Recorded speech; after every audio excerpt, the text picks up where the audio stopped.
a irmão pentecostal, acho que não poderão vir. Os que se encontram no caminho, Senhor Jesus, nessa aula, que o Senhor venha abençoar, guardar de igual forma.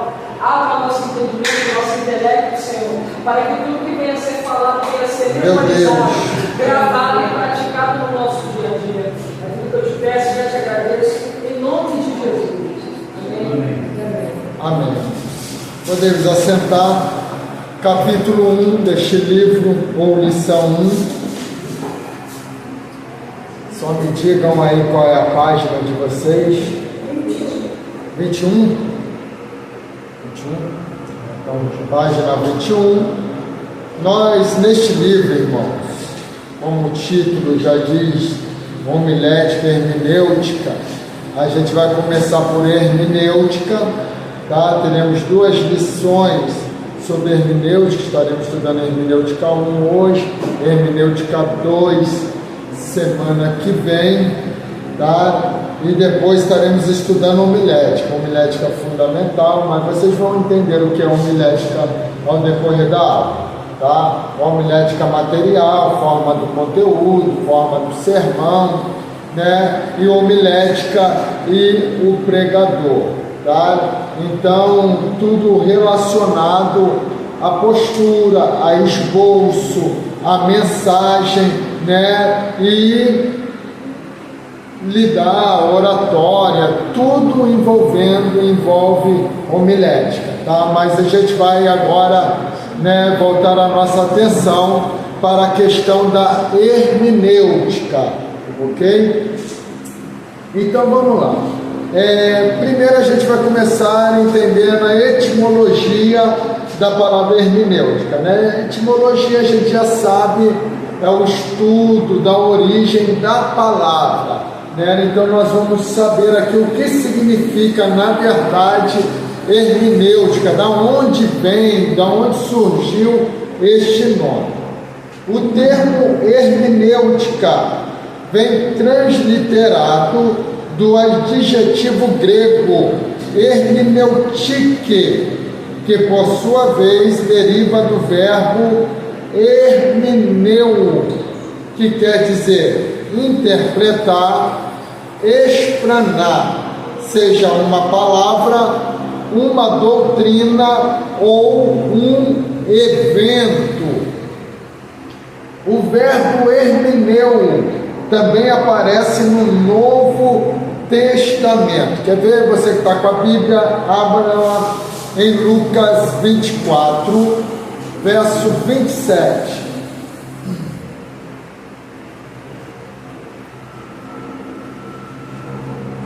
Verso 27. Pode ler para mim, por favor. Começando com Moisés e com todos os profetas, explicava-lhes que dele se achava em todas as escrituras. Ok?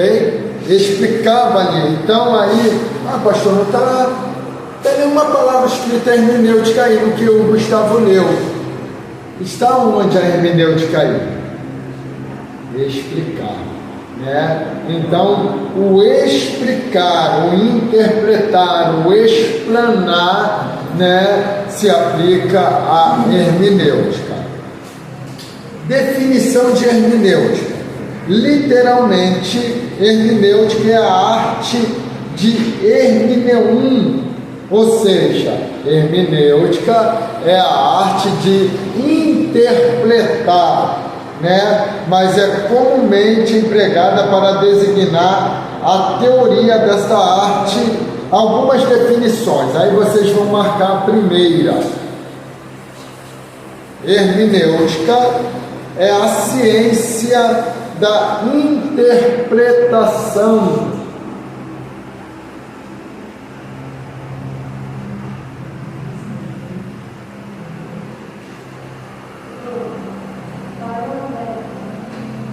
Vamos lá. Outra definição. Hermenêutica, agora não precisa marcar, tá? Hermenêutica é a ciência e arte de interpretar. E a outra definição é princípios, as leis e os métodos de interpretação, tá? Então a gente vai compreender aqui que existe uma regra de interpretação, uma via de regra. Até porque eu não posso ler uma coisa e interpretar o meu bel prazer, Então a gente vai ter essa compreensão aqui. Tipos de hermenêutica. Geral, aplica-se à interpretação de qualquer obra escrita, ou seja, na escola, quem estuda ainda sabe que na matéria de português ou gramática, seja o que for que chamem lá, existe aquela liçãozinha básica que se chama interpretação de texto, Então isso existe, é hermenêutica no sentido geral. Então também tem um tipo de hermenêutica que é especial. Aplica-se a determinados tipos de produção literária. Leis, vamos supor, Jesus ele fala o quê? Eu não vim para anular a lei, vim para cumpri-la. Mas só que o que Jesus faz? Ele interpreta a lei. É como tem hoje a Constituição, Existem as leis que regem o nosso país. Isso me lembra muito uma passagem. Sim. Quando Paulo fala do Evangelho, se for apedrejado, Aham. tem pecado que tem que Aham. a lei ali, Porque a lei é apedrejada. Aí eles chamam a responsabilidade para a lei. Isso. Tem pecado que atira a primeira pedra. Ou seja, ele está dizendo, quem cumpre a lei direitinho, Então, quando a gente olha para isso, é igual os advogados. Por que tem advogado de defesa e tem a promotoria? Por quê? Porque eles vão fazer o que ali? Vão interpretar a lei. Porque a lei é passível de interpretação. Porque, vamos supor, um homicídio é tudo igual? Não. Existe o doloso, aquele que tem a intenção de matar, e existe o culposo, aquele que foi sem querer, aquele que não tinha, era apenas uma briga, e ele deu um murro na cara do outro, mas a intenção era só machucar, mas a pessoa acabou caindo e foi a óbito, Então é um crime que se chama culposo, Então que não tem a intenção de matar. E o doloso é aquele que é planejado, e existem muitos outros tipos, não é só os dois, Existem muitos outros que vai ser passível de interpretação, tá? Então, vamos lá. E essa hermenêutica especial vai se aplicar exatamente à Bíblia, a palavra de Deus, tá? Agora, nós vamos aí, o que a hermenêutica bíblica não é. Acharam? Então vamos lá.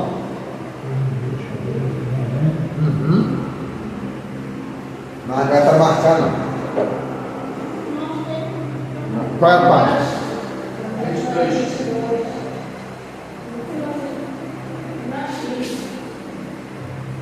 Então vamos lá. Crítica textual. Essa procura determinar quais são as palavras realmente escritas pelo autor no texto original, o que está escrito.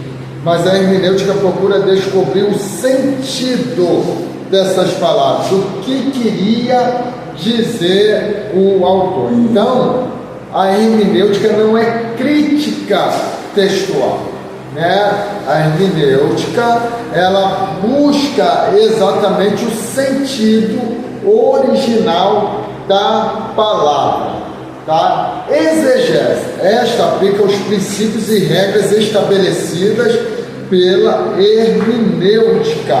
A gente precisa entender, tem duas palavras que vai se aplicar a hermenêutica. Uma é essa, exegese. O que é exegese? É tirar aquilo de ensinamento que está no texto. O que é? Aí tem outra palavra, exegese, entre um i, exegese. O que é isso? É colocar no texto aquilo que o texto não está dizendo, né? Então isto é uma exegese, né? Você colocar ali algo que o texto não diz, ou seja, aquela forçação de barra que a gente vê, que às vezes a pessoa faz para interpretar a Bíblia a seu bel prazer, né? Como hoje a gente vê a igreja dos homossexuais, a igreja de vários tipos, a gente cita ele, mas tem vários tipos, tem a igreja dos roqueiros, tem até a igreja do diabo hoje, né? Então, e eles vão interpretar a Bíblia a seu bel prazer. Então, o que eles vão fazer ali? Uma exegese? Não, eles vão fazer uma exegese, vão colocar no texto aquilo que o texto não está dizendo. Agora vamos lá, vocês vão marcar o título aí, o propósito da hermenêutica. E acho que no meu está um quadradozinho, marque aí o que está dentro aí, só a primeira frase que diz assim: descobrir o significado do texto bíblico na época em que foi escrito. Isso, até escrito. Não. Irmãos, a gente precisa entender o que a gente vai aprender aqui com hermenêutica. A gente vai entender que não é só ler a Bíblia, é a gente se aprofundar na Bíblia e buscar uma compreensão. Por quê, irmão? A gente tem em mãos um livro sagrado que ele não foi escrito ontem, ele não foi escrito no século passado. É um livro que só no Novo Testamento tem quase 2000 anos, sem contar o Antigo Testamento. Então, quando a gente vai ler a Bíblia, a primeira coisa que a gente precisa colocar na mente e ter para a gente compreender o texto é quando foi escrito e para quem foi escrito e o porquê foi escrito. Por quê? A gente vai ver hoje que existem muitas seitas baseadas na Bíblia. E a gente vai ver aqui, ao decorrer dessa aula, que a interpretação correta da Bíblia, ela vai nos trazer um bom aprendizado. E a interpretação incorreta da Bíblia vai nos trazer erros e vai fazer com que a gente faça pessoas errarem também, né? Porque você não só aprende, você passa o que você aprendeu. Então, se você interpretar errado, você vai ensinar errado. Então, o que eu faço, pastor, para não interpretar errado? Você vai se prender a regras básicas. Que regras básicas são essas? Nunca tivemos a festa aqui. Qual foi o tema?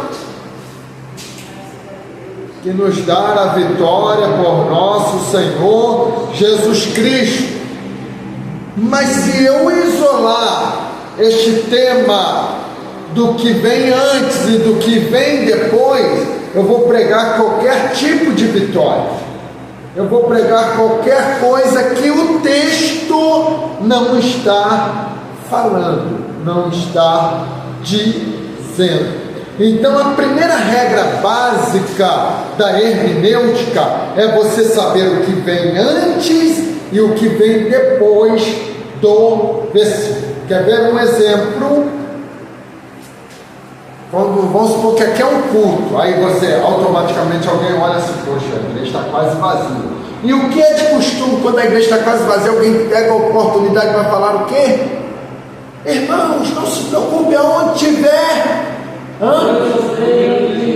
meu nome, eu estarei presente. E eles estão falando de culto, mas quando você vai ler o contexto, vai ler o que vem antes e o que vem depois, você vai entender que Jesus não está falando de culto. Jesus está falando: se ver o teu irmão pecar, vai a ele, tente convencer o seu irmão. Se convencer ele, ganhaste o teu irmão. Se não, você pega 2 ou 3 testemunhas, vai até ele e se convencer, ganhaste teu irmão. E onde estiver 2 ou 3 reunidos no meu nome, eu estarei presente. Para quê? Para dar o testemunho de que aquilo é verdadeiro. Então Jesus está falando de testemunho, não está falando de culto, está falando sobre alguém que peca, que erra, e sobre ganhar aquela pessoa, levando 2 ou 3 testemunhas, para que elas sejam testemunhas daquilo. Então, regras básicas, porque a gente não ouve isso a vida inteira, né? Então, uma interpretação que a pessoa dá a seu bel prazer. A gente ouve nossos pais antigos pregarem isso, falarem isso em todos os cultos praticamente, né? Mas quando a gente vai ler, por isso que a Bíblia é para ser examinada. É muito bom ouvir uma pregação, é muito bom você ver vídeos, mas melhor é você examinar, melhor é você ler. Porque você lendo, você vai tirar a sua própria conclusão, né? Então, vamos lá. Ao decorrer, a gente vai dando outros exemplos. A necessidade da hermenêutica. Irmãos, por que a hermenêutica é necessária? Porque por falta da hermenêutica, da interpretação correta da Bíblia, surgem muitas seitas. Quer ver um exemplo? Né? Com todo respeito a gente fala isso, né? Porque temos algumas igrejas hoje, como a Congregação Cristã no Brasil, a Igreja da Restauração, elas aplicam o costume para as mulheres no uso do véu, né? Mas está baseado aonde? Aonde eles embasam esse costume? Na carta de Coríntios, que Paulo vai dizer para que a mulher use o véu. Mas aí a gente precisa, como que aplica a hermenêutica aqui? Você precisa compreender que época Paulo escreveu isso, aonde Paulo estava, para quem ele estava escrevendo e qual era o costume da cidade em que ele estava. Ele estava escrevendo, orientando as mulheres a usarem o véu, né? Porque era uma cidade promíscua, era uma cidade em que as mulheres de vida, né, que se prostituíam, né, que adulteravam, que não estavam nada aí para a moralidade, elas não usavam o véu, andavam descobertas, para atrair os homens. Então Paulo, vendo esta situação, ele quis diferir, fazer diferença das mulheres santas daquelas mulheres que viviam a imoralidade.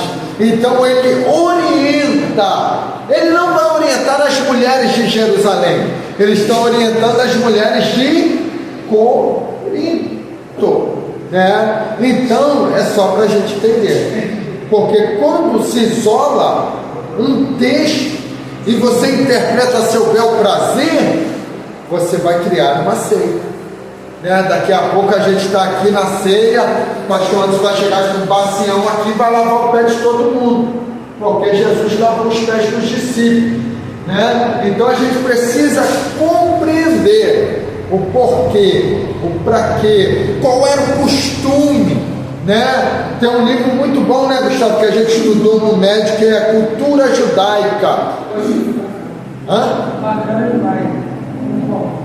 Então, quando a gente olha ali a cultura, a gente vai ver qual era o costume do lava-pé, por que lavava o pé, em que posição Jesus se colocou ali, né? Porque era costume, em toda casa que se chegava alguém, tinha que lavar o pé da pessoa se aquela pessoa fosse bem-vinda naquela casa. Eu lembro até hoje de uma explicação do Senhor falando assim por aí, sobre Pedro, que Pedro queria não só que lavasse os pés dele, mas na verdade ele queria que lavasse o corpo todo, tipo querendo ser superior. Superar ainda, não tinha entendido a lição ainda. Oi? Fala o quê? É. As mãos e a cabeça. Isso aí. O Senhor queria mandar para ele que ele precisava era lavar o corpo. Era lavar os pés, porque o corpo já estava limpo, né? Então, é isso, Pedro não estava conseguindo interpretar, né? Era a interpretação daquilo que Jesus estava querendo ensinar para eles, né? E Pedro não estava tendo a compreensão. Então, outra coisa, a importância da hermenêutica.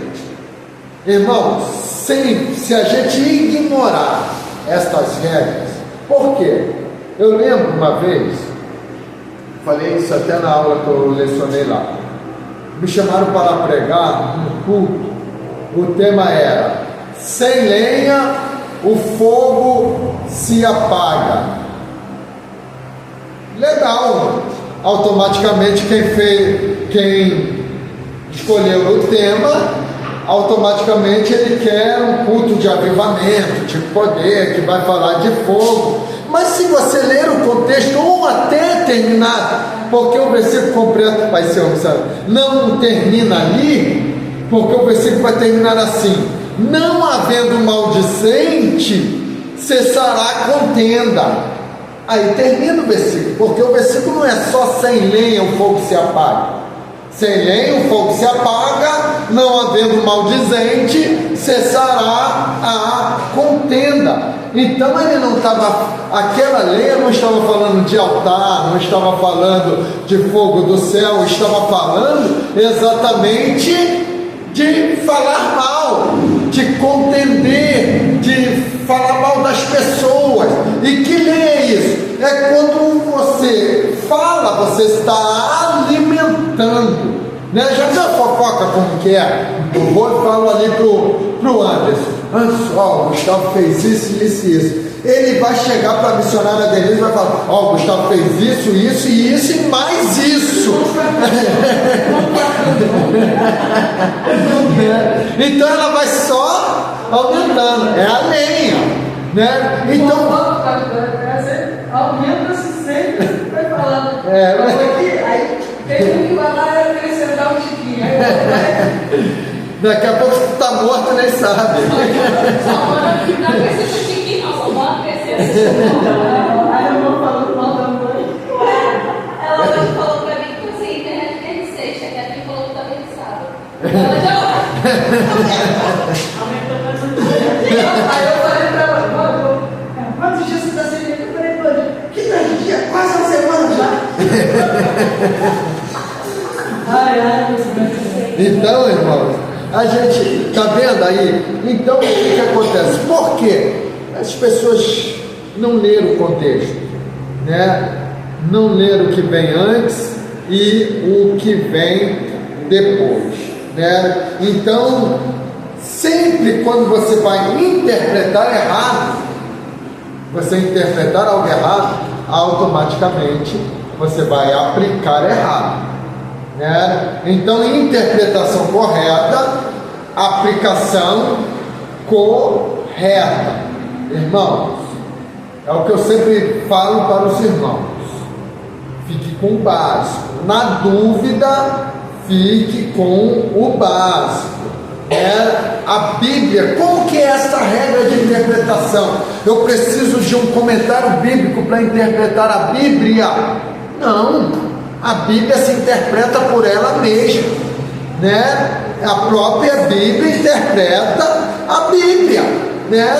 Ela é a nossa regra de interpretação. O que a gente precisa aí de subsídio, auxílio, é alguns dicionários, né? Porque o que nós temos hoje é uma tradução da Bíblia. Como nós já aprendemos aqui, falamos em algumas aulas, a língua original da Bíblia é hebraico e é grego. Então, tem alguns dicionários que vai nos ajudar, né? Tem um simples aí que é um dos mais baratos, que é o Vine, né? Se escreve Vine ali, né? E esse dicionário ele é ótimo, porque ele traz tanto o hebraico quanto o grego. Então ele vai trazer muitas definições de palavras, tá? Então ele vai te auxiliar bastante. Hoje a gente está com a tecnologia e ela pode ser usada ao nosso favor. Existem aplicativos bons também. Existe a Bíblia Strong. Que Bíblia é essa? Ela está no celular. Você baixa ela e ela vai ter ali umas numerações do lado da palavra. Você clica na numeração e vai trazer ali a tradução original, se é no Novo Testamento do grego e se é no Antigo Testamento do hebraico. Essa é o My Bible, né? Essa é ótima, mas essa aí precisa saber usar, né? Ela é um pouquinho mais complexa, né? Mas é ótimo, porque ali vai trazer vários comentários bíblicos, né? Dicionários. Então é uma Bíblia ótima, gratuita no celular, tá? E tendo tempo, né? O Gustavo ali ensina, né? E eu também tendo tempo ensino, porque é um material muito bom para vocês utilizarem. Me ajuda muito, né, na questão de vocês estudarem, vocês que pregam, vocês que têm um apreço pelo ensino da palavra. Então é muito bom, porque isto é importante, né? Já se viu, você que prega, já se viu naquela ocasião que você tem um tema para pregar, mas você não tem uma luz, não sabe por onde começar, não te vem nada à mente, né? Aí, esses dias, meu filho viu, acho que um vídeo meu pregando algo que eu citei em uma outra pregação, porque isso é muito normal, irmão, né? Aí ele falou para mim: pai, o senhor está meio sem ideia, né?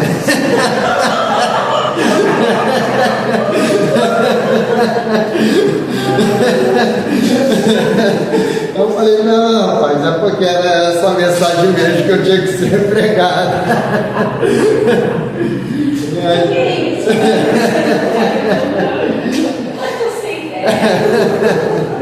Então, isso auxilia muito. Por quê? Quando a gente, o que vai ajudar nisso? Você vai ler o texto, só que ali no texto tem palavras fortes. Então o que vai te ajudar? O dicionário nesta hora.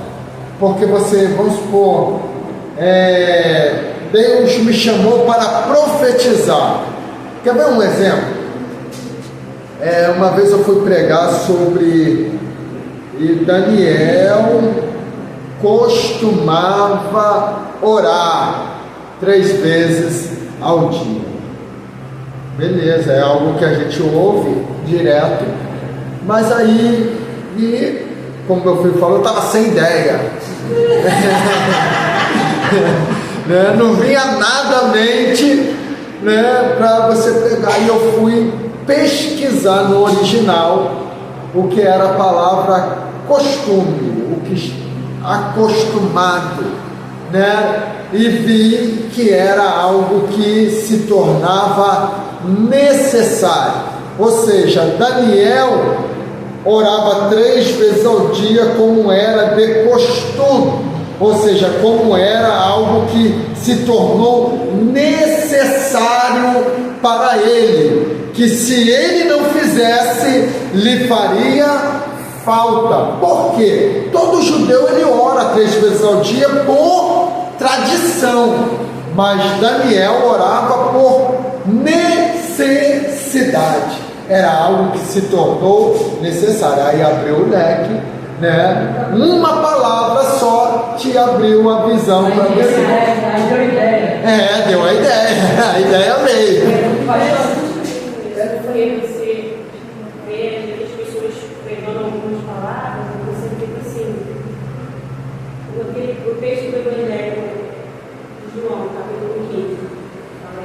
inteira, militar, eu acreditou, todo mundo que não deve tudo vai lançar fora. Aí você vê algumas pessoas falar, Jesus vai lançar fora. Aí um dia eu fui ler o texto e fui ver que a palavra cortar, a minha Bíblia está escrito cortar, quer dizer levantar. Aí você vê as pessoas dizer que Jesus lançou fora. Eu sei, mas Jesus não lança ninguém fora.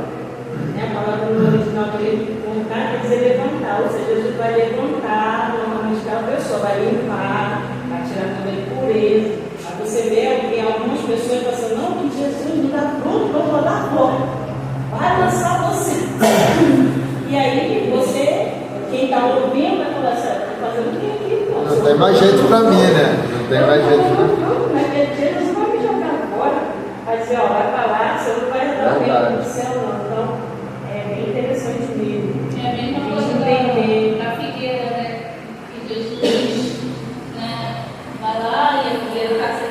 Aí, sabe que eu escutei o Rafael escutou, sabe que não sei se é o pastor, o cara estava pegando e falou assim, irmão, está dando o dia de hoje, se você está igual aquela figueira, está enganando, aquela figueira está enganando as pessoas. Eu falei, Jesus vai te amaldiçoar, isso aqui. Eu falei, gente, eu estou ouvindo isso.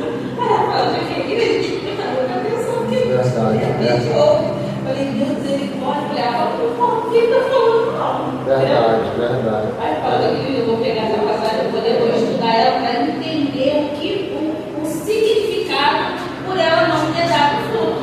Amém. Isso mesmo. Fala, Gustavo.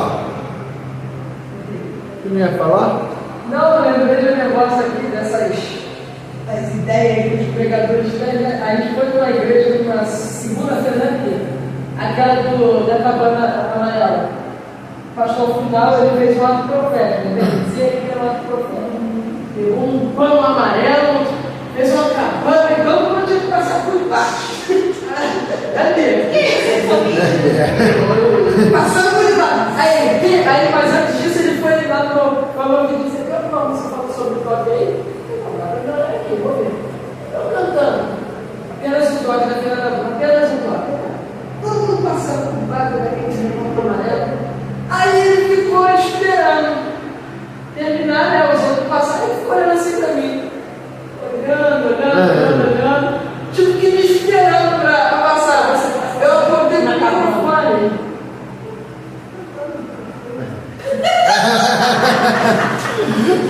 Que isso?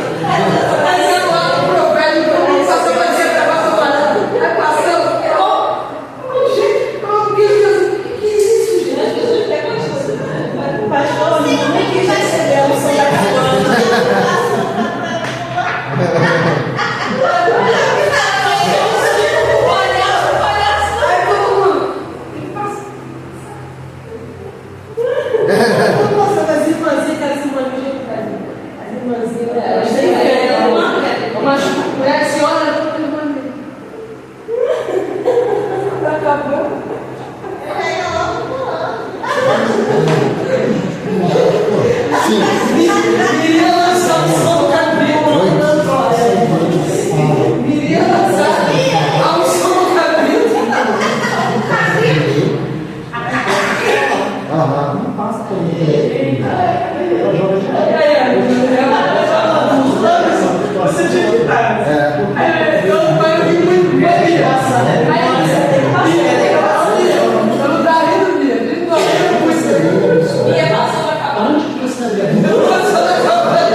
Isso aí. Por isso que o provérbio vai dizer, pronto para ouvir, tardio para falar. É isso aí. É isso aí. As pessoas distorcem algumas coisas, não interessa não entenderam o que é para falar sobre. Isso aí. Porque a Bíblia, irmãos, a Bíblia, ela é para ser examinada. Ela não é para ser lida, ela não é um livro comum. É examinar. A gente precisa examinar as Escrituras. Eu não tenho que ler a Bíblia para dizer, já li a Bíblia 10 vezes, né? Isso aqui não é uma corrida, não é uma competição, né? Você precisa examinar. Compreender que você leve 10 anos para ler a Bíblia toda, mas que você compreenda cada parte que você esteja lendo. Você compreenda cada capítulo que você esteja lendo. É claro que quando você chegar em Apocalipse, você já esqueceu Gênesis. Isso é normal, isso é fato. É por isso que eu tenho que estudar, toda vez eu tenho que estudar um livro, né? Porque a gente esquece, é muita coisa, né? Então a gente tem que dar aquela leda para relembrar alguma coisa, né? Então, por quê? É examinar as Escrituras. Mas vamos lá. Agora, na interpretação bíblica, torna-se necessário. Qual é a página? 25. Comparar as coisas espirituais com as espirituais, tá? O que é espiritual é espiritual. Procurar conhecer a realidade e a verdade, tá, irmãos? Então, a gente precisa, quando está lendo, a gente precisa conhecer a realidade, a verdade, tá? Ser sensato e saber raciocinar, irmão. Hoje a tecnologia, como eu falei, ajuda muita gente, mas também deixa a gente muito preguiçoso. A gente não quer pensar mais, a gente quer absorver o pensamento dos outros, né? A gente não quer. Eu vou ler, eu pego Bíblia sem comentário. Aham. Eu pego. Ler várias vezes. Para mim, ler várias vezes para ver o que eu quero. Aí depois eu pego a estudo para olhar. Ah, é isso aí. Porque primeiro você utiliza o seu raciocínio, né? Utiliza o seu raciocínio. E é isso, irmãos. A gente precisa raciocinar. A gente precisa ler e raciocinar acerca daquilo. É por isso que hoje a gente existe como protestantes, como crentes, como pentecostais. Por quê? Porque um dia um padre resolveu ler a Bíblia e raciocinar por si só, que foi Martinho Lutero, né? Ele foi ler e raciocinar. Não, isso está errado. Que indulgência é essa? Um negócio que tem que pagar para ser salvo, né? Que tem que subir não sei quantos degraus lá e dar. Não, isso aí está errado. Aqui está escrito que o justo viverá da fé, né? Então ele vai interpretar, né? E graças a Deus, através dele, né, as traduções da Bíblia foram vindo, né? Essa primeira tradução aí que a gente hoje usa bastante aí, foi graças a ele, que é a King James, né? Que foi um presente dado ao rei James, né? Da Inglaterra. Então essa tradução que hoje nós usamos bastante, porque é a que mais se aproxima do original, tá bom? Pastor, eu tenho um amigo que hoje ele é evangélico. Ele era também da esposa dele. E ele é católico hoje. Aí ele falou que tinha um negócio lá que eles faziam e tinha que pagar penitência. Aí o padre mandava eles ficar assim, durante alguns minutos, com o braço aberto, todo mundo, com o braço aberto, com quem tinha que ficar aqui para representar o sofrimento de Cristo. Aí eu falei para ele, se você ficava, eu tinha que ficar, né? Porque ficar com o ser humano a gente não tinha que ficar, mas de vez em quando o braço caía. Eu falei, meu filho, ainda bem que Jesus abriu teus olhos, né? Ele, poxa, é verdade. Depois eu fui ver que nada daquilo ali ia me levar para o céu. É verdade.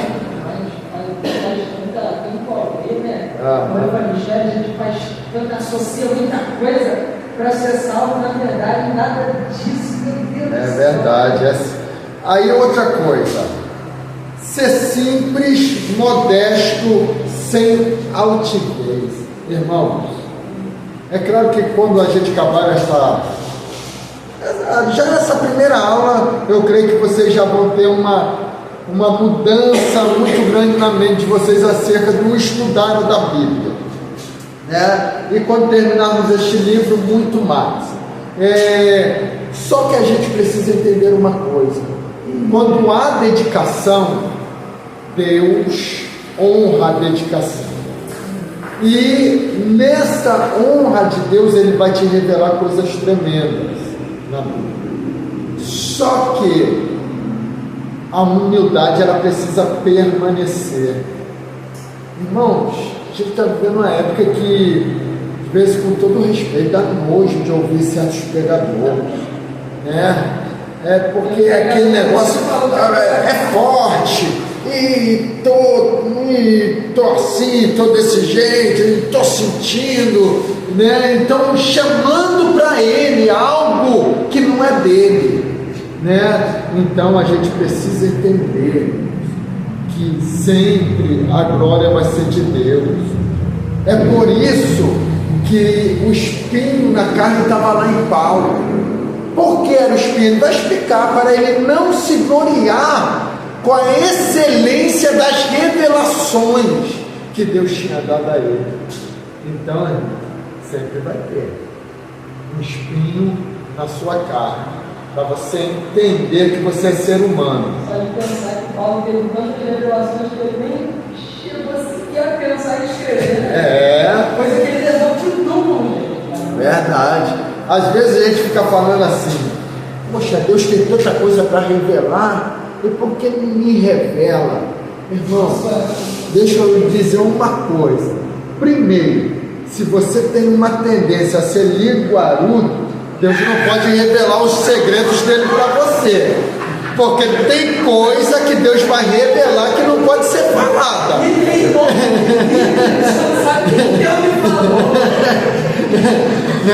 Tem coisa que Deus vai revelar, que foi o que aconteceu com Paulo. Deus revelou coisas a Paulo que não podia ser dita, que não podia ser falada. É aquilo que ele fala, coisas inefáveis. Que o homem não é nisso. O homem não era nisso que fala, mas Deus revelou a ele. Ele viu, né? Por certo, era coisas gloriosas que qualquer um vaidoso hoje tem que falar isso. É muito forte esse negócio, né? Então é por isso que Deus não revela, irmão, né? Porque hoje em dia a vaidade do ser humano, ela é tremenda. Amém? Então vocês vão marcar aí agora. Saber que as Escrituras tratam principalmente de Cristo, que é seu centro.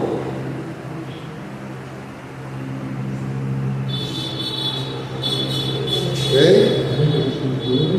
Saber que as Escrituras tratam principalmente de Cristo, que é seu centro.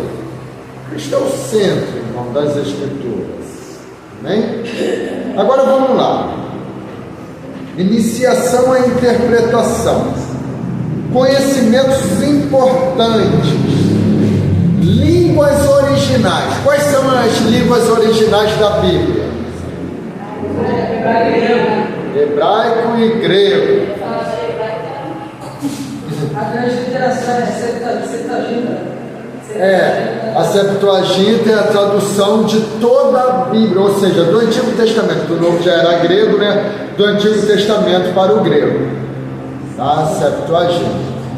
Isso aí se deu no período interbíblico, né? Essa tradução aí, até porque o hebraico estava se perdendo bastante devido ao cativeiro. Então a língua que estava mais em proeminência na época era o aramaico, né? E o grego que predominava naquela época, tá? Então a gente precisa ter um conhecimento das línguas originais. Pastor, eu tenho que então aprender hebraico e grego. Se você tem um gosto por isso, é bom, mas um dicionário já ajuda, né? Ainda que você não pronuncie a palavra santa, mas só em você saber o sentido original daquela palavra já vai lhe ajudar bastante, tá? Precisamos ter cuidado, como eu já falei, com a interpretação de textos isolados da Bíblia. Quando você isola o texto da Bíblia, tem pessoa que gosta, principalmente os que gostam de jogar em direta, eles isolam o texto da Bíblia, né, para direcionar aquilo a alguém. Então a gente precisa ter muito cuidado. Textos obscuros, né? Ou seja, Noé entra na arca, tu e a tua casa. Noé pegou lá a casa dele, que ele construiu, e levou para dentro da arca. Correto? Não. Então o que o texto está querendo dizer aqui com tu e a tua casa? Da família dele. Isso aí. Então a gente precisa ter a compreensão. Duas regras básicas. Existe muito mais, a gente vai ver aqui, mas primordiais. Entender que a Bíblia ela tem uma linguagem literal. O que é literal? É quando ela está falando livro, é livro mesmo, né? Mas quando ela está falando casa, o que é isso? É simbólico ou alegórico, tá? Então não é casa, está se falando da família, né? Josué vai dizer: eu e a minha casa serviremos ao Senhor. Está falando da família, tá bom? Então vamos lá. Aqui está ok. Vamos em vocabulário. Vocabulário? Isso. Outra coisa que a gente precisa atentar a nossa atenção, por mais que talvez você tenha estudado pouco, mas uma coisa é primordial para você ler a Bíblia, é respeitar a gramática, os pontos, as vírgulas, saber interpretar isso, ponto de interrogação, exclamação, vírgula, ponto e vírgula. Você precisa ter base nisso. Por quê? Porque uma vírgula pode te fazer interpretar o texto errado. Quem nunca ouviu falar: e disse Jesus, tirai a pedra, Marta. Não viram isso? E é assim que o texto diz? Como que o texto diz? Tirai a pedra, vírgula. Marta, irmã do defunto, diz: Senhor, já cheira mal, porque já é de 4 dias. Então, quando não respeita a vírgula, o que a gente entende? Que Jesus está mandando Marta tirar a pedra. Primeiro, uma mulher não tinha força o suficiente para arrastar uma rocha da porta de um sepulcro. Nem um homem sozinho conseguia. Eu vi um comentário assim de uma pastora, uma pregação dela, ela falando que para você interpretar a Bíblia, você tem que, querendo ou não, você tem que aprender um pouco do contexto. Porque quando Jesus ele fala, tu és Pedro, sobre esta pedra edificarei a minha igreja, sobre esta está falando dele, não de Pedro. Isso e as aí. pessoas assimilam que é Pedro, que é a pedra que é fundamental. Sempre heresia e prega isso aí. Que é Pedro que é a pedra fundamental. Mas quando Jesus fala sobre esta pedra, ele se refere a ele. Não a essa, porque essa é outra, esta ele está falando dele.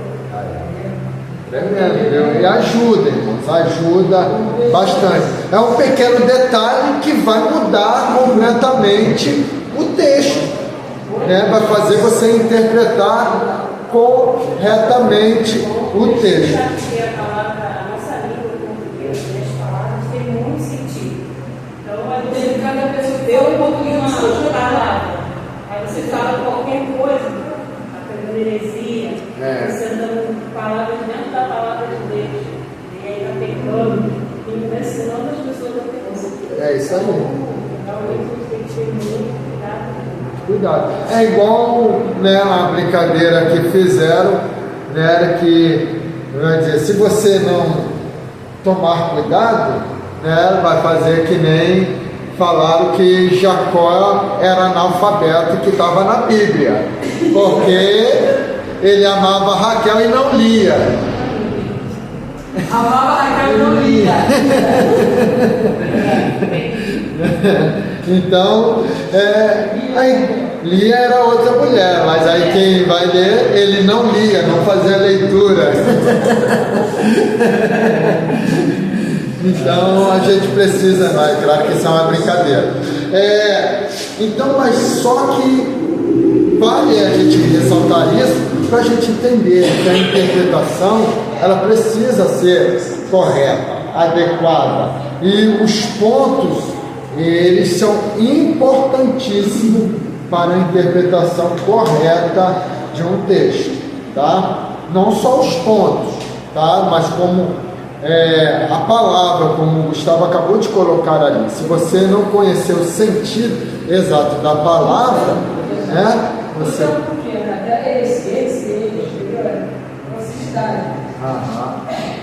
Isso aí. Então vamos lá. Aí em vocabulário, vocês vão no terceiro parágrafo, onde está escrito ainda que o estudante tenha alcançado. Acharam? Ainda que o estudante tenha alcançado um bom conhecimento, aparecem muitas passagens de obscura compreensão. Para interpretá-la acertadamente, há outras regras na Santa Bíblia. Considerações. Aí vocês vão marcar.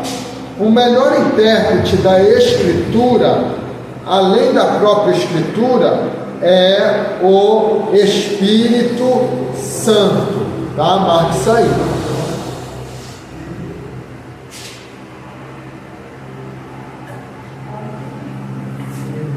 Pastor. Amém? Então nós vamos corrigir esse questionário aí agora. Eu já vi de corrigir. Oh, glória, então vai ser o primeiro a responder. Questão de número 1 é da prova, irmãos. Essa aqui é boa. Essa aqui é boa, pega aí. Qual é a página? Página 30. Questão de número 1 da prova, uma das definições de hermenêutica. Vai, Gustavo. Letra A. Ó, mas não sei falar essa. Letra A, ciência de... Oi? Aí foi em casa buscar ciência de interpretar. Esqueça disso. 2. Quanto às necessidades na interpretação bíblica, é incoerente afirmar que devemos, responde irmão Marcos. B de bola? Ser sensato e saber raciocinar. Na verdade, aí tem que ficar atento à pegadinha. É incoerente afirmar que devemos, responda. Oi? Saber que a Escritura trata-se da história principal, principalmente do passado, do presente. Então, essa está errada porque o centro não é o passado, é Jesus. Amém? Então é letra D de dado.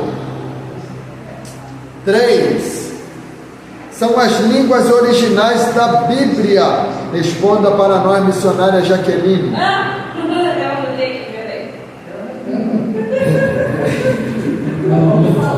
Vai fazer? Já fez?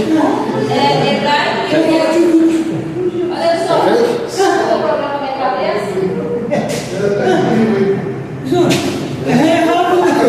Você está brincando? Sim. Peguei o senhor hoje e Já falou, missionário? Falei. É qual? O hebraico e o grego. Não é isso? Isso aí, correto. B de bola. 4. Um dos propósitos da hermenêutica é descobrir o significado do texto bíblico na época em que foi escrito. Beatriz. Não fez? Bíblia, está diminuindo o ritmo, hein? Missionária Denise. Certo, Bia, marca aí. 5. O melhor intérprete da Escritura, além da própria Escritura, é o pastor da igreja. Certo ou errado, irmã Josemira? Não é o pastor, não? Que isso, garoto? Não é o pastor? É quem então? Hã?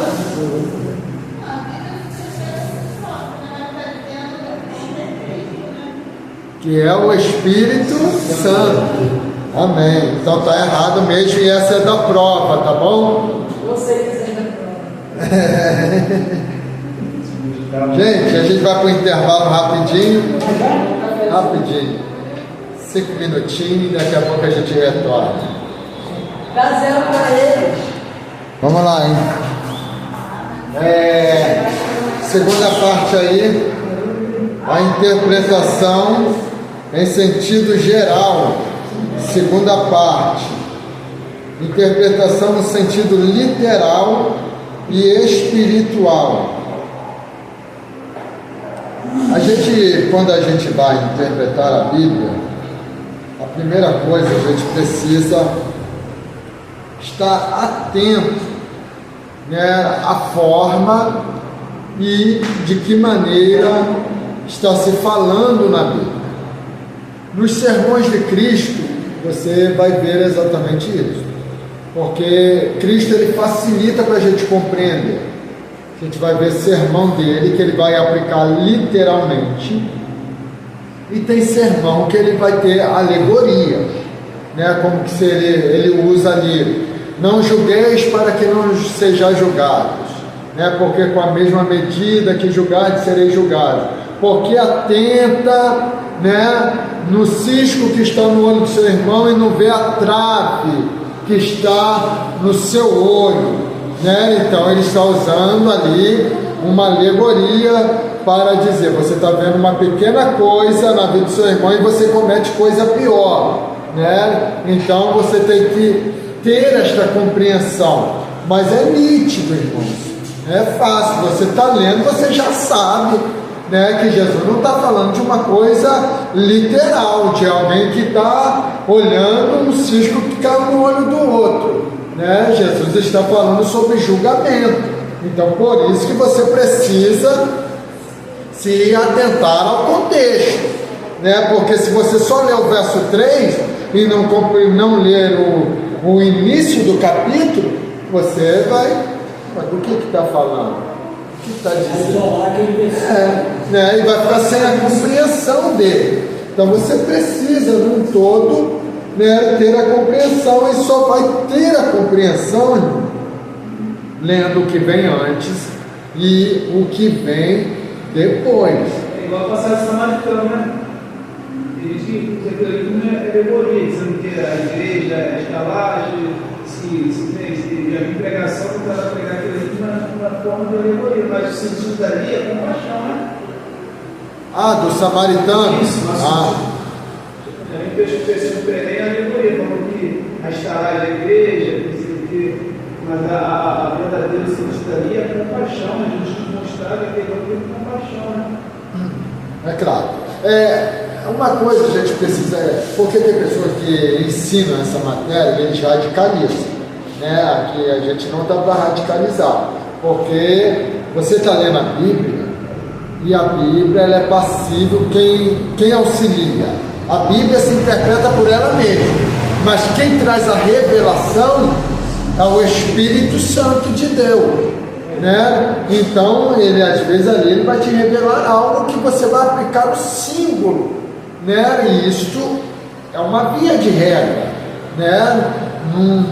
Mas o texto não fala isso, né? Que nem eu sempre coloco aqui para os irmãos aquela situação de Abraão, Isaac, Jacó, Rebeca, né? Então trazendo ali um tipo, uma simbologia, né? Então é claro que ali está falando literal, está falando de Abraão, mas Deus pode te dar uma revelação ali, né, simbolizando algo, porque todo o Antigo Testamento, querendo ou não, ele aponta para o Novo, ele vai apontando para Cristo, né? Porque senão a gente não encontraria Cristo, né, em todo o Antigo Testamento, e a gente encontra, mas como? De uma maneira simbólica, né? Você não vê Cristo não aparece ali dizendo eu sou Cristo, de maneira nenhuma, mas como a gente vê ele? De uma maneira simbólica,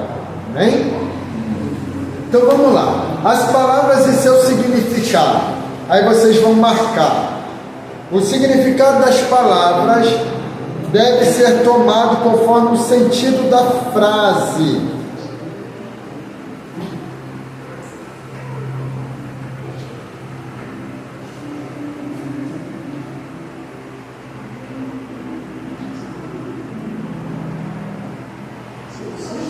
Então, todo o significado da palavra, ela deve ser tomada conforme o sentido da frase, né? Vamos supor, que nem a gente estava falando, o nosso português ele tem muitas vertentes, muitas variações nas palavras, muitas palavras sinônimas, né? Tem o nosso português. A que eu cito mais comum, assim que eu lembro, é manga. O que é uma manga? Uma fruta. E como você vai compreender que eu estou falando que é uma manga de uma blusa e se eu estou falando de uma fruta? Se eu ler o contexto. Você está mandando. Né? Não, português. Não, português interiorizado não. Você está mandando de Então, até o português tem variações linguísticas, né? De regiões, Ceará, Pernambuco, São Paulo, Paraíba, né? Pernambucana, né? então os significados das palavras, que nem aqui nós temos na primeira, salvação. Eu gosto desse assunto. O que é salvação? Um resgate. Um resgate. Mas o que? Libertação. Libertação. Uma salvação. Salvação. Um símbolo de misericórdia. Um exemplo. Você vai atravessar aquela rua ali. Não é muito movimentado, mas de repente vem um motoqueiro todo apagado e você não viu. O pastor Rafael vai lá e te puxa. O que ele fez? Te salvou. Né? Então, a palavra salvação também se aplica a livramento. É um ato que se faz para socorrer alguém. Lembrando dessa forma. Salvação é um ato que alguém faz pelo próximo. Salvar o próximo. Amém. Eu vou entender que Jesus faz o máximo para salvar o próximo. Nós somos o próximo. Aí que a gente vai compreender o sentido. Por que esse termo se aplica a gente? Salvação. Salvação. Como assim? Por que se aplica a nós? Nós somos crentes e nos consideramos salvos. Por quê? Somos salvos de quê? De uma ira boa. Isso aí. Então, por isso que isso se aplica a nós. Porque quando a igreja, o que a gente estudou aí, Apocalipse, Escatologia, quando a igreja sair da terra, Deus está nos salvando daquilo que virá sobre esta terra. Então, a igreja está sendo salva, né? Do que o Gustavo falou, da ira vindoura. Amém? Então, fé, né? Fé tem vários significados também, tem até o dom da fé, porque se aplica a fé sobrenatural. Existe a fé natural. O que é a fé natural? A gente está aqui e sabe que daqui a pouco, umas 9 e pouca, a gente vai embora. Então, na nossa fé, a gente já sabe que daqui a pouco a gente está indo para casa. É uma fé natural. Eu trabalho o mês inteiro e sei que em determinada data. E a fé que eu tenho que vai ter muito dinheiro na conta? Essa fé. Não, aqui. Não, porque o senhor está dando de dizer. A fé que o senhor acabou de falar. É uma fé natural. É uma fé natural que a gente sabe agora que a gente vai embora. Eu falei conta no banco, mas tem outros tipos de exemplo. A gente está até engraçado, mas que tipo de fé é essa? É natural se você trabalhar Essa bastante. é uma fé, não é uma sobrenatural, né? Não. Você vai trabalhar muito. Aí. Ele está colocando uma vírgula.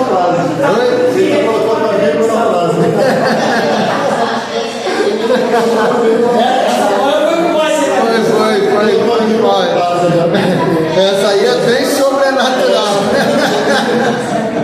Eu acho que né, a fé sobrenatural, a gente está aqui, né, descontraído, mas eu entendo que uma fé sobrenatural envolve o lado espiritual, uma enfermidade, algo no interior que a terra não consegue curar. Então tem que envolver a palavra e o nome do Senhor. Isso aí. Porque automaticamente, quem tem vamos supor, o dom de milagre, o dom da cura, automaticamente associado a esses dons, ele tem o dom da fé.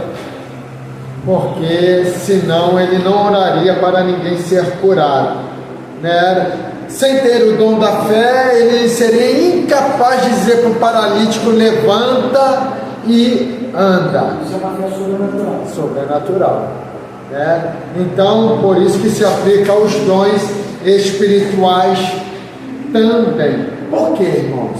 Tem pessoas que elas estudam, né? E a gente estava aqui falando, e elas acabam ficando pessoas bobas e incrédulas.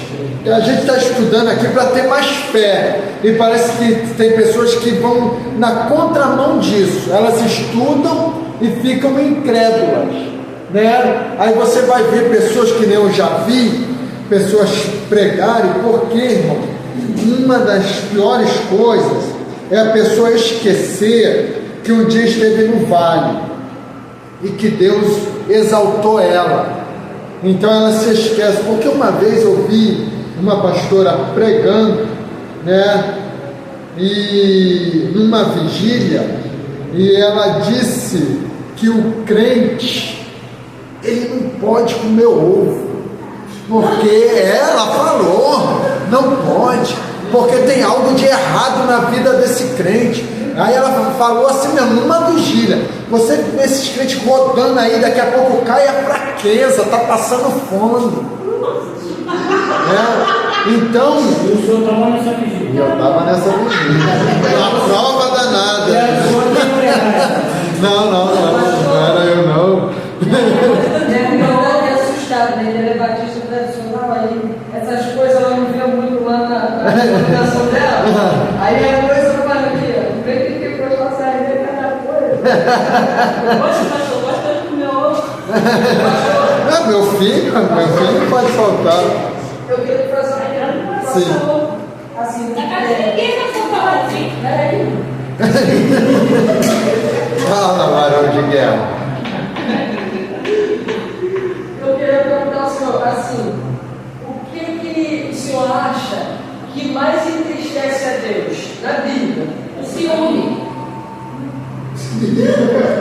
O que mais? O que mais tipo assim, pode ser a incredulidade, a idolatria, entendeu?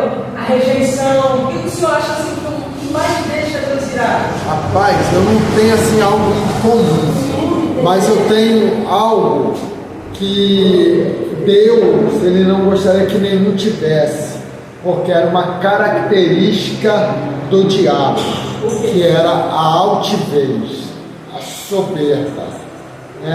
Então isso é uma característica de Satanás. E aí eu estava nesse caderno de preto no meu livro dentro do mundo. Eu usava o princípio desse caderno aqui, até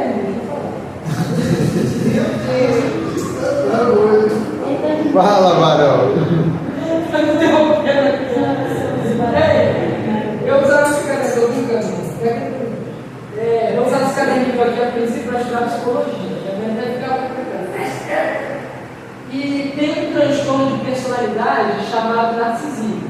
O que seria o narcisismo? É o seguinte: é uma forma de ser, que antes de ser um transtorno de personalidade, é uma maneira de agir, uma forma de ser, que a pessoa se sente melhor do que os outros, entendeu? Ela nasce com aquilo dali, ela nasce sendo narcisista. Então, tipo assim, se ela não se sentir de qualquer forma aplaudida, já tem Ela não se sente satisfeita, né? Sabe, aclamada pelo público, ela se sente mal, entendeu? Aí eu fiquei pesquisando, mas aí só que esse tipo ele não era para o lado espiritual.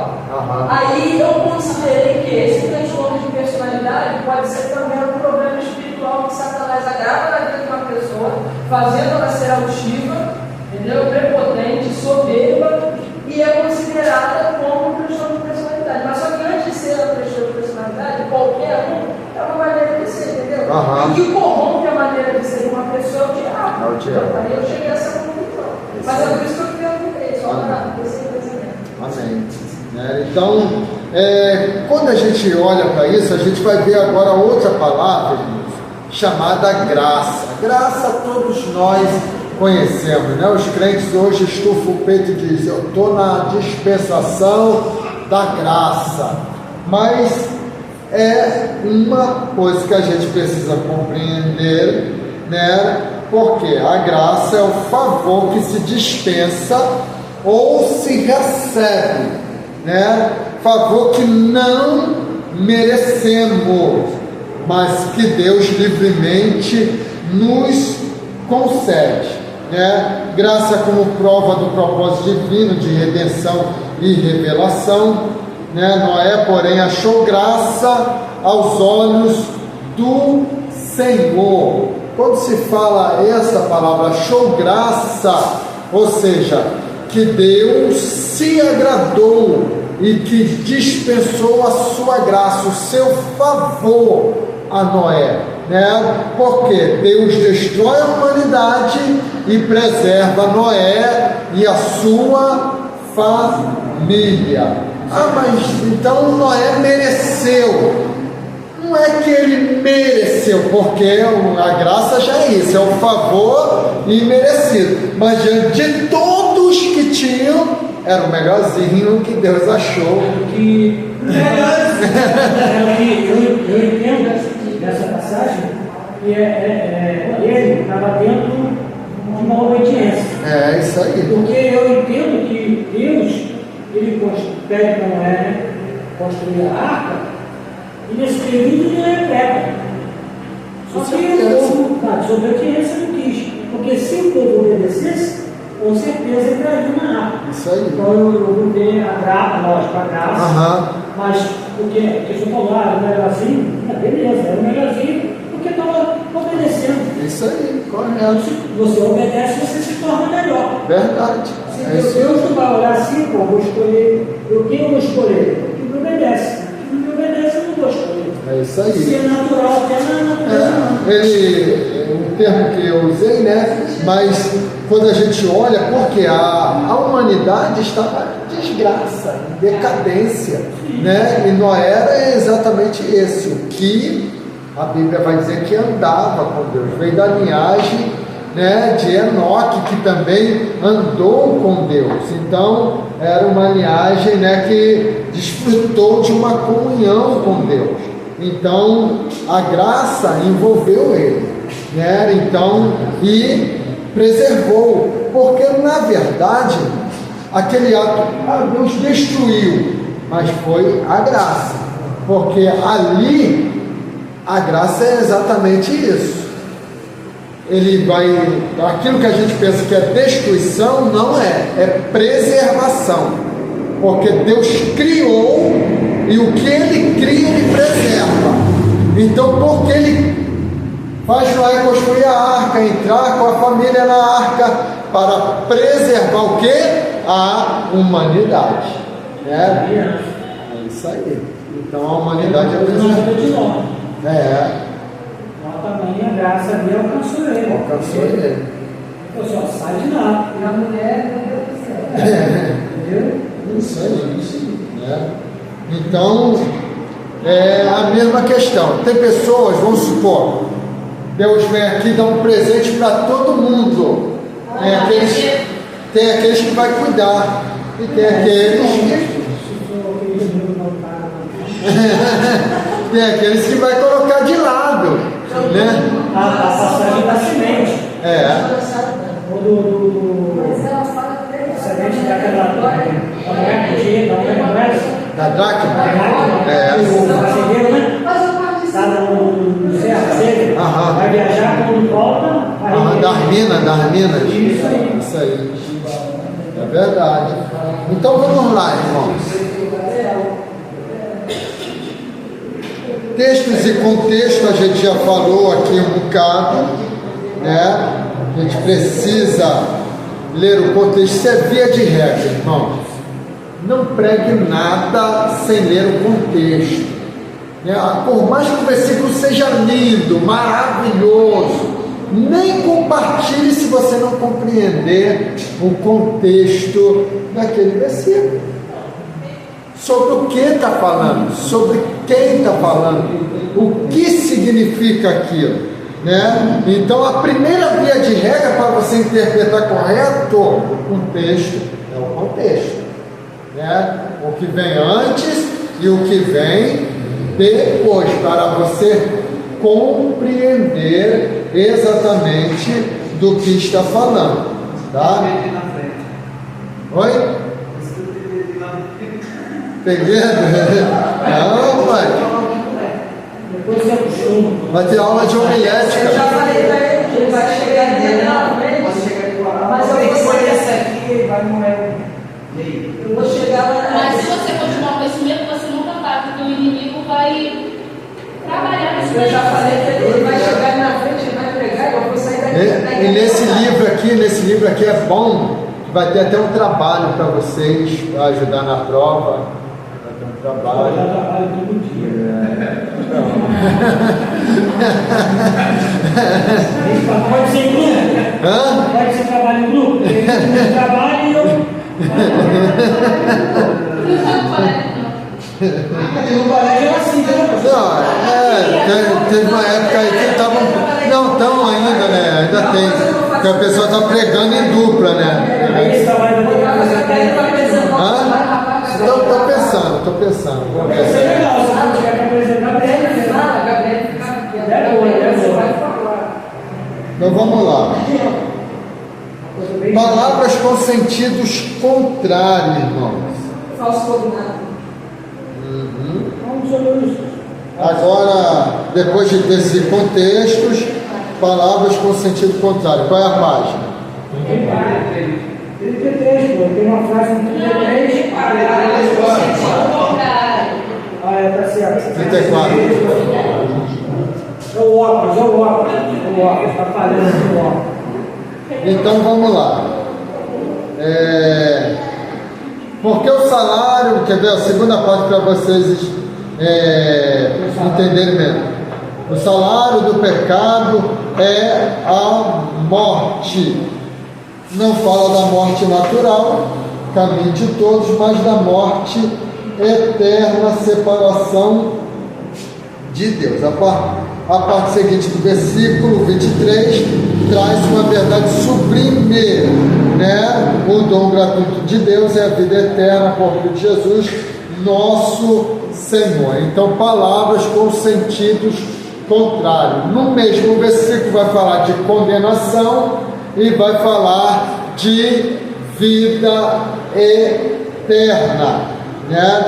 Então, outro exemplo, estando nós ainda mortos, né? Claro que está falando de uma morte espiritual. A ideia aqui é provar que agora temos vida. O verdadeiro sentido dessa expressão está na continuação do versículo e do assunto. Por isso que você precisa ler o contexto, para você compreender essas palavras, né? Porque tem palavras que, se você ler ela e parar ali, né, vai se tornar obscura, né? Então, para você ter a clareza, o contexto, ele vai te ajudar, tá? Se dentro desse versículo, dessa passagem, for aplicado para falar de morte, for aplicado morte física, está errado. Está errado. Porque isso aqui está sendo espiritual. Espiritual. E tanto espiritual quanto você se afastar de Deus. Isso aí. Mas a morte espiritual. Isso aí. Se tiver alguém aplicando a morte física, está errado. Está errado. Eu já vi uma pessoa atribuir esse versículo aí a morte de uma pessoa verdadeiramente. É o salário do pecado, é a morte. A pessoa falou assim, não, Por isso que ele morreu. Você morreu, né? Diante das pessoas, eu fiquei pensando assim, rapaz. Olha onde chega o ser humano, né? Olha onde pode chegar. Verdade. Se alguém morreu, acho que está então morre tu também. Está ajudando quem morreu. É pecador igual, né? É até pior, né? É, até pior, é verdade. Irmãos, aqui a gente vai tirar mais dúvida na próxima aula.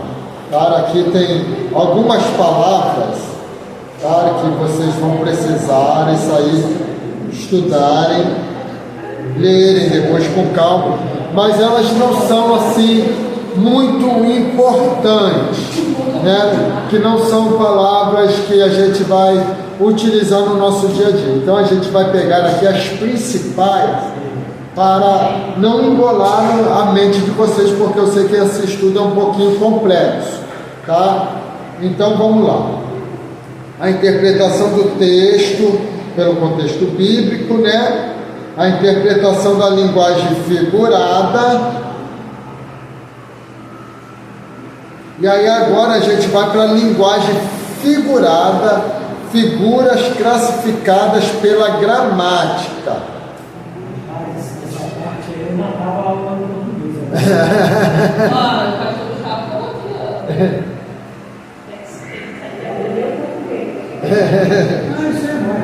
Isso é mole. Vamos lá. Figuras de retórica, né? Então, o que é uma retórica, irmãos? É a arte de falar bem, de se expressar bem, né? E de compreender. Porque tem pessoas, irmão, já viu?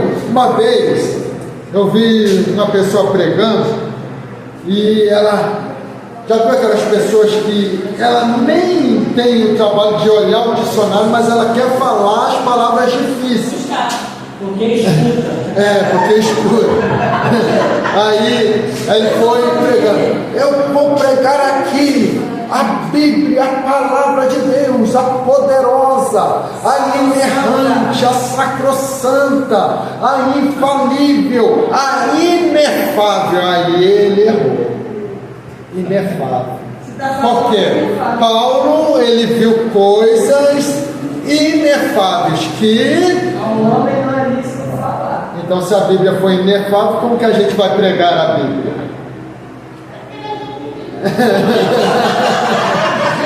Porque a semana falando de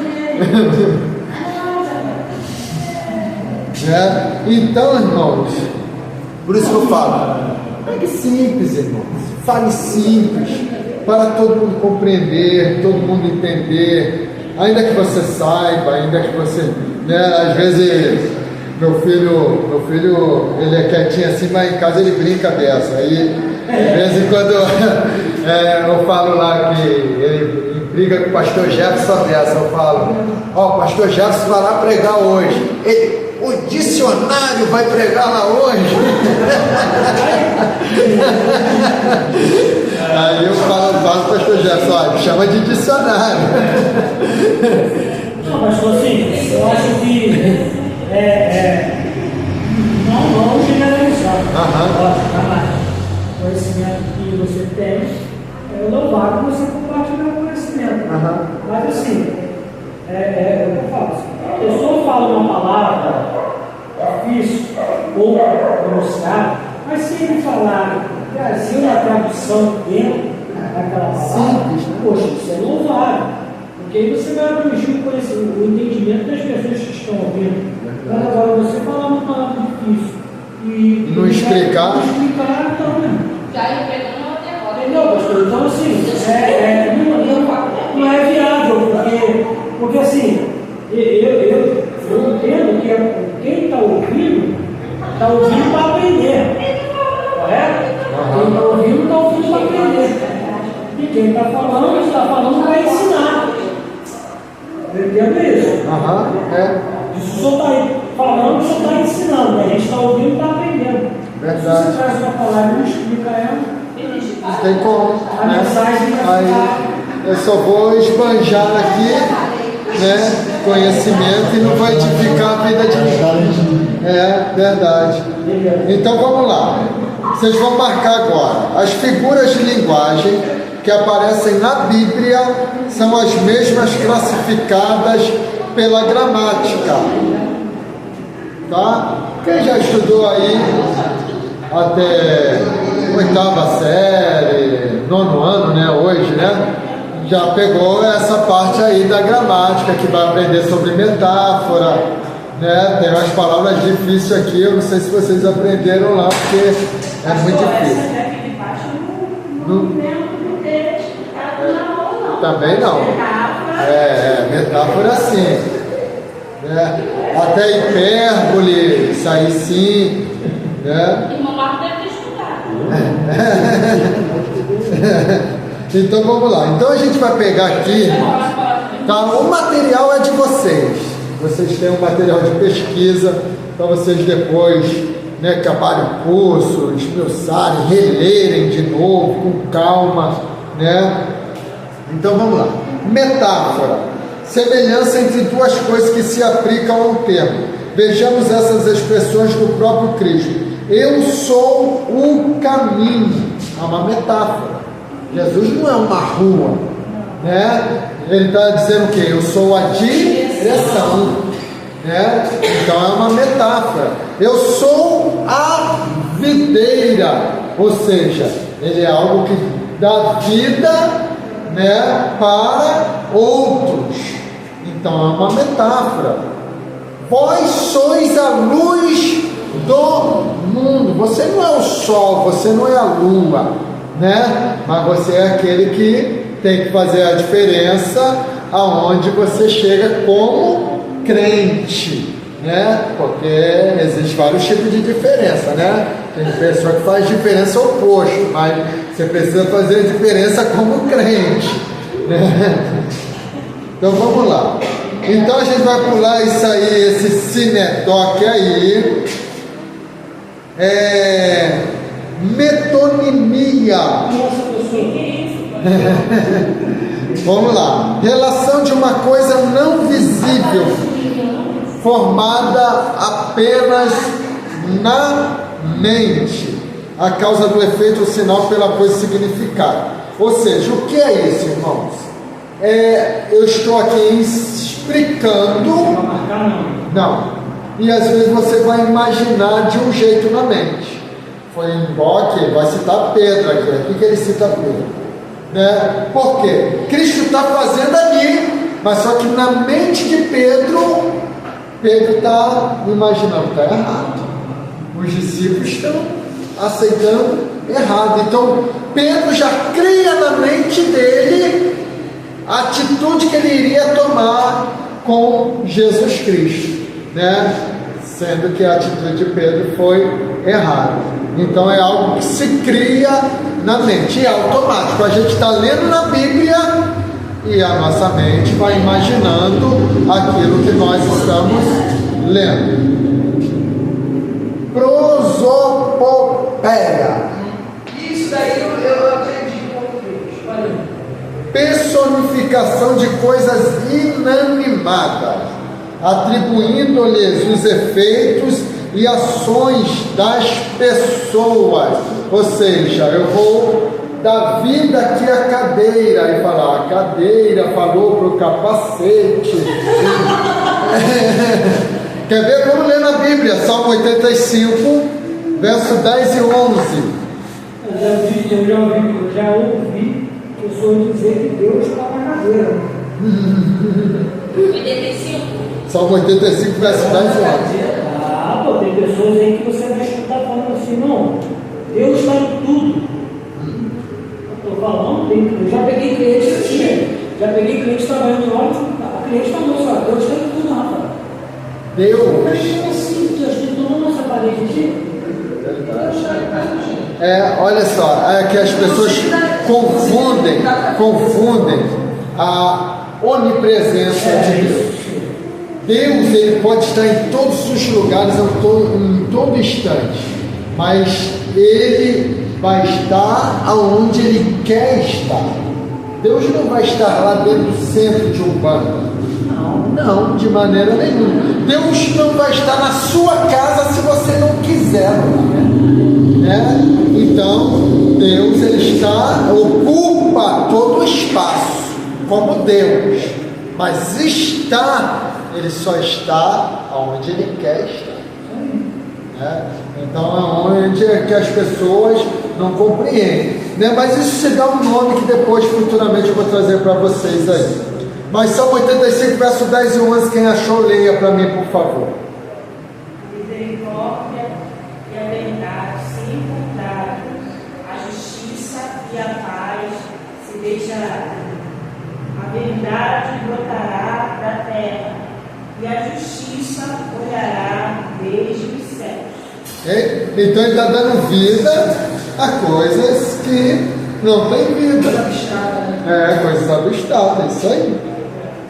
Então isso é prosopopeia. Então você vai ver como nós lemos agora isto na Bíblia, tá? Por isso que você precisa ter uma compreensão exata do que está se falando. Ironia, né? A expressão que significa ironia, né? Crente sabe muito bem o que é ironia, né? Eu não sei não. Elias, do Monte Carmelo. O que Elias está falando com os profetas de Baal? Clama mais alto. Quem sabe ele não está viajando. De repente ele está dormindo. É uma ironia, né? Então, hipérbole, aí vocês vão marcar agora. Eu aprendi também na escrever de português. Pastor, hoje eu vi nada assim, não fugindo do estudo, mas fui numa loja hoje, lá em Copacabana, e eu vi uma estátua de uma entidade diferente, Cigano Vladimir. Nosso patrão pirata. Pô, eu falei com o cara da loja, eu estava brincando com o cara da loja. Eu falei assim, rapaz, o dono da loja acabou de cair na conta dele agora, o pagamento que eu fiz aqui, né, tá bom? E lá, dono lá, eu fiquei olhando, ele ficou apontando. Aí depois que eu fui ver a estátua, eu falei, é o pirata? Falei, pirata, pastor. Aí eu falei, não, aí ele não. Eu falei, ele é um cigano. Ele é cigano? O cigano Vladimir. Aí despertou a curiosidade dele, mas tá, qual é o benefício que ele traz, né? Para vocês.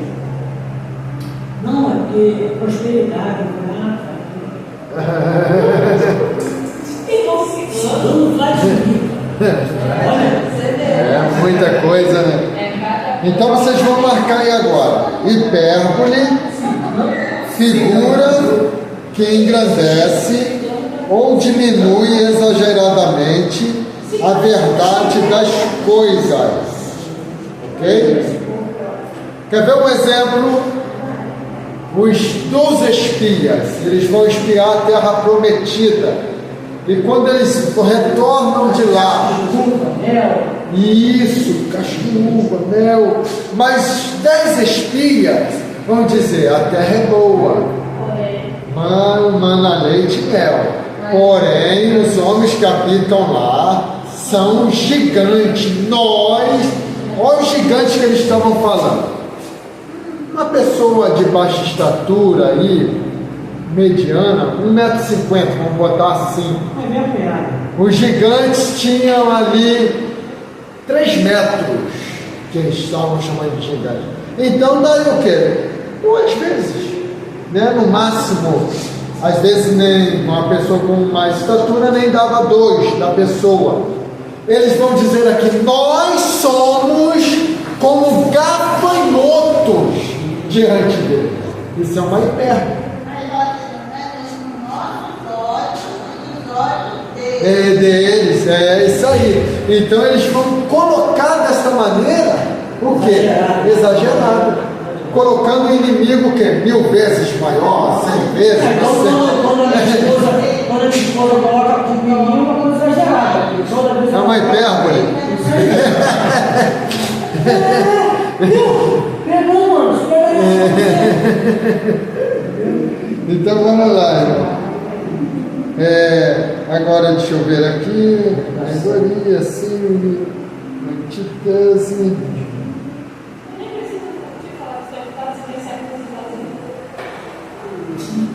Acróstico. Pula aí essas todas aí.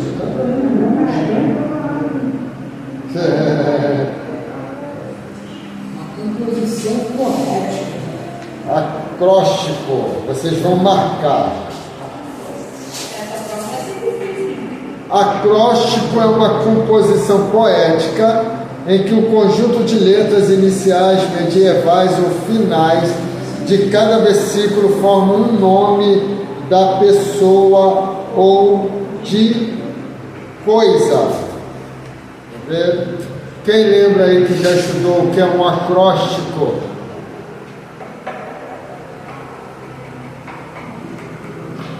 Vê um exemplo aqui. Deixa eu ver quem está com a visão boa aí. O que está escrito aqui? Jesus? O que está escrito aqui? É Jesus, né? Jesus. Então o que é um acróstico? É isso. É palavras que vai se unir juntamente com uma palavra. Na Bíblia tem isso? Tem, mas não dessa forma. Na Bíblia tem. Quais são os acrósticos da Bíblia? Nós estudamos aqui, quando estudamos livros poéticos, né? Porque Salmos tem muito acróstico. E é quando ela vai iniciar com as letras dos alfabeto hebraico. Então o acróstico lá está desta maneira, né? Isso, né? Então vai se iniciar cada letra, né? Cada parágrafo com a letra inicia-se com uma letra do alfabeto hebraico. Então os poemas eram nesse sentido acróstico. Então a gente vai ver isto também na Bíblia, amém? Então hipérbole, acróstico e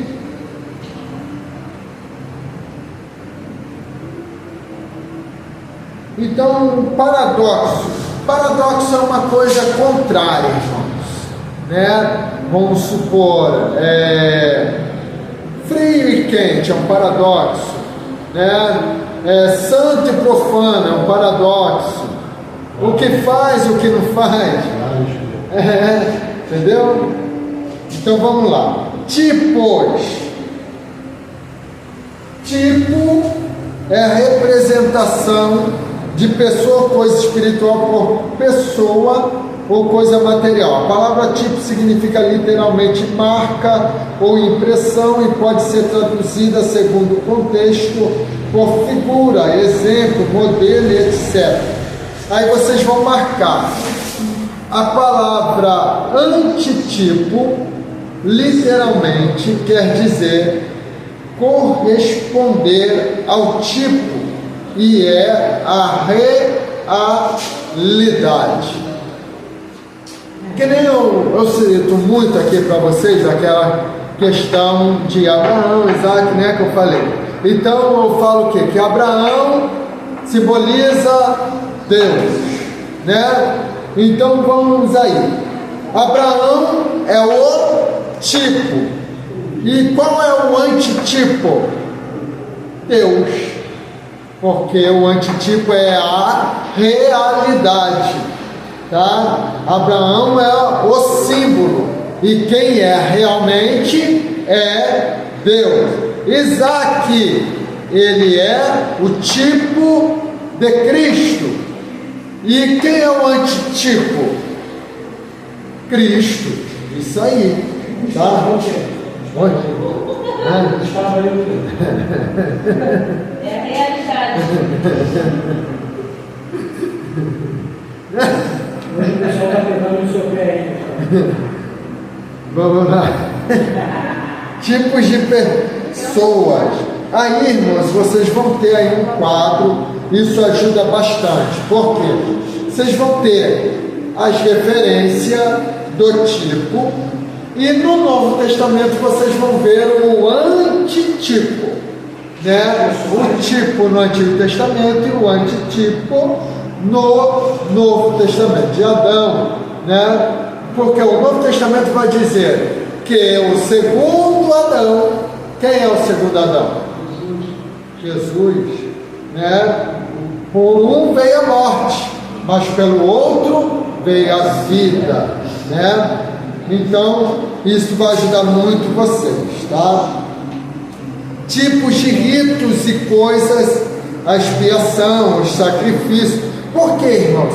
É o que a gente estava falando. Todo o Antigo Testamento vai tipificar o Novo Testamento. Hebreus ele é bem recheado disso, mostrando os tipos que tem no Antigo Testamento e a realidade do Novo Testamento.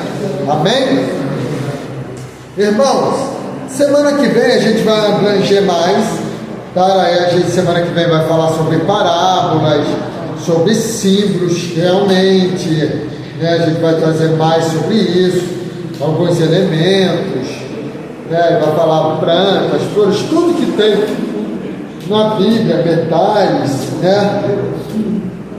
A gente vai falar sobre profecia, geografia bíblica e outras coisas mais que auxilia na hermenêutica, ok? Então eu sei que dúvida vocês têm, com certeza, né? Mas algo que a gente possa sanar aqui no momento? Não? Ok? Essa palavra tipo é a mesma coisa de tipologia? Tipologia é o estudo dos tipos, tá? Então vamos lá. O questionário. Questão de número 6. O significado das palavras deve ser tomado conforme o sentido. Pastor Rafael. Letra B Da frase, correto. 7 é da prova. Figura que engrandece ou diminui exageradamente a verdade das coisas. Rayane. Oi? Não fez?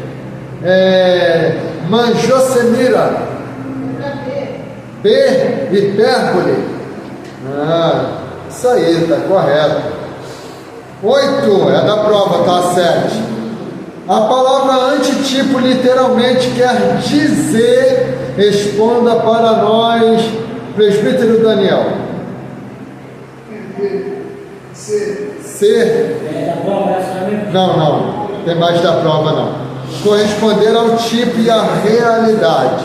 C. 9. As figuras de linguagem que aparecem na Bíblia são as mesmas classificadas pela gramática. Certo ou errado, irmão Marcos? Certo. 10. A metonimia é uma composição poética em que o conjunto de letras iniciais, mediais ou finais de cada versículo forma um nome de pessoa ou de coisa. Certo ou errado, irmão Anderson? Por quê? Mas está errado? Eu acho que tá. O pastor, ele faz duas perguntas. Está errado, missionário? Jaqueline?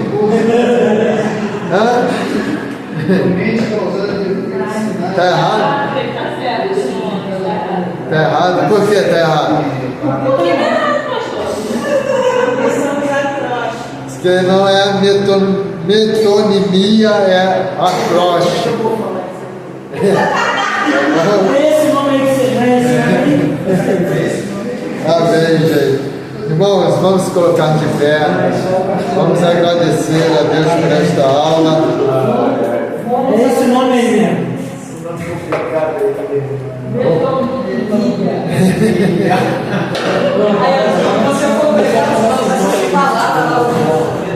Vou pedir a nossa irmã Beatriz para fazer a oração e o pastor Rafael vai impetrar a bênção apostólica. Amém. Aleluia.